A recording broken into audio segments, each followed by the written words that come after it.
সুন্দরভাবে পরিচালিত করতে পারবে, এগুলো ভেবে চিন্তে তারপর আমি তাদেরকে দায়িত্ব হস্তান্তর করতাম। ছোটবেলায় বড় হয়ে কি হতে চাইতেন?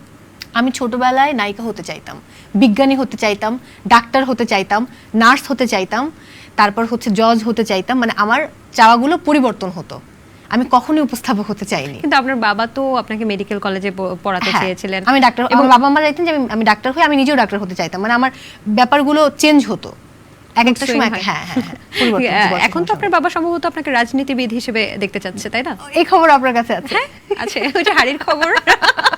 এখন এই হাড়ির খবরটা বাবার স্বপ্ন আমি পূরণ করতে পারবো না, আমার রাজনীতি করার করতে পারেননি, এখন করেন? আমার কোনো ইচ্ছে নেই, কখনো না। না, কখনো প্রশ্নই আসে না বাবা আমি মাপ চাই। আচ্ছা, প্রেমে পড়েছেন কয়বার? বহুবার। আনুমানিক মানে ক্যালকুলেটর ব্যবস্থা না, এটা বলা মুশকিল, প্রেমে মানুষ বহুবার পড়ে। আচ্ছা, প্রিয় নায়ক কে, অপূর্ব না নিঃস্ব? দুজনেই খুব পছন্দের। মানে সিনেমার যদি দুটো অফার আসে, ধরেন অপূর্ব ভাই সিনেমা করবে, কাটটা লুফে নেবেন? মানে অপূর্ব নিঃস্ব সিনেমা করবে, কাটটা লুফে নিব? খুব, আমি স্ক্রিপ্ট দেখবো, ওই গল্পের সঙ্গে দুটোই ভালো লাগলো আপনার, কাটটা লুফে নেবেন? দুটোই নিয়ে নিব। দুটো কিভাবে? না, যে কোনো একটা নিতে পারবেন? না, দুটোই নিয়ে নিব, কোনো অসুবিধা নেই, টাইমিং মিলাবো। মানে এই জন্য উপস্থাপিকাদের ইন্টারভিউ না হচ্ছে সবচেয়ে কঠিন। কোন বার্থডে গিফট আপনার সবচেয়ে ভালো লেগেছিল? 2021-এ সম্ভবত আমি পাবনাতে গিয়েছিলাম 12ই নভেম্বর, খুব কাকতালীয়ভাবে আমার জন্মদিন 12ই নভেম্বর, আমার প্রথম টেলিভিশন উপস্থাপনা 12ই নভেম্বর, আমার প্রথম রিয়েলিটি শো এর উপস্থাপনা 12ই নভেম্বর। সো ওদিন হচ্ছে ওখানে যারা স্কয়ারের যারা কর্মীরা আছেন এরা আমাকে যেভাবে সারপ্রাইজ দিয়েছিলেন, সো ওটা আমার জন্য বেস্ট বার্থডে। আপনার কোন কাজটা করতে ভালো লাগে না তারপর আপনি করেন, মানে করতেই হয়? অনেক সময় শুটিং করতে ভালো লাগে না, যে অতিথিকে হয়তো আমার প্রশংসা করতে ইচ্ছে করছে না কিন্তু প্রশংসা করতে হচ্ছে, তখন খুব মেজাজ খারাপ হয়। আপনার কোন বদঅভ্যাসটা আপনি আসলে পাল্টাতে চাচ্ছেন? আমি পাল্টাতে চাই মানুষকে বিশ্বাস করার যে বদঅভ্যাস আমার রয়েছে, মানুষকে আপন ভাবা, সেদে সেদে মানুষের উপকার করা, এটা আমি বহু বছর ধরে পাল্টানোর চেষ্টা করছি কিন্তু পারছি না। মানে মানুষের উপকার করলে কি আসলে কষ্ট পেতেই হবে? আমার কাছে মনে হয় যে আমি জীবনে যে মানুষগুলো সবচেয়ে বড় উপকার করেছে, ওই মানুষগুলো আমার সবচেয়ে বড় ক্ষতি করেছে। ক্যারিয়ার নিয়ে আপনার ভবিষ্যৎ পরিকল্পনা কি?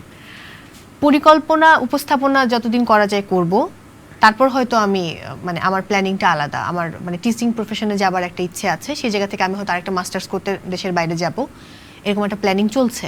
আপনার কি মনে হয় উপস্থাপনার ক্ষেত্রে বয়সটা ম্যাটার করে নাকি দক্ষতা বা যোগ্যতা? দক্ষতা বা যোগ্যতা, ডেফিনেটলি। আচ্ছা, মন খারাপ থাকলে কি করেন? মন খারাপ থাকলে আমি প্রচুর গান শুনি, সিনেমা দেখি। আপনি কি এখনো ডিপ্রেশনের মধ্যে আছেন?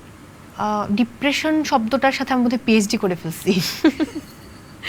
আমরা আসলে যতটা হাসছি, হ্যাঁ মানে আনফেয়ার, ডিপ্রেশন, মিথ্যাচার, তারপর হচ্ছে মানে মিথ্যা ব্লেম নেওয়া, এগুলোর সাথে পিএইচডি হয়ে গেছে আমার, তো আম পারফেক্টলি ওকে। আচ্ছা, আপনার হাতে 5টা মার্কস আছে, 5 মার্কস। আপনি একজন অভিনয় শিল্পী নিজেকে এবং একজন উপস্থাপক, দুটোকে যদি 5 নাম্বার সমানভাবে ভাগ করে দেওয়া হয়, আপনি কাকে কত নাম্বার দিবেন অনুপাত যদি করা হয়? অনুপাত করা কঠিন, উপস্থাপক এবং অভিনয় শিল্পী 4:1 দিব। উপস্থাপনায় 4 দিচ্ছেন? আমার তো এটাই পেশা না, আমি এটাই করি। আচ্ছা, তাহলে এক খালি অভিনয় শিল্পী হিসেবে? হ্যাঁ। আচ্ছা, এই যে আমরা নতুন একটা রাষ্ট্র পেয়েছি, বলা যায় যে নতুন বাংলাদেশ পেয়েছি, জেনজির মাধ্যমে সবাই বলছে, তো আগামীর বাংলাদেশ আপনি কিভাবে দেখতে চান?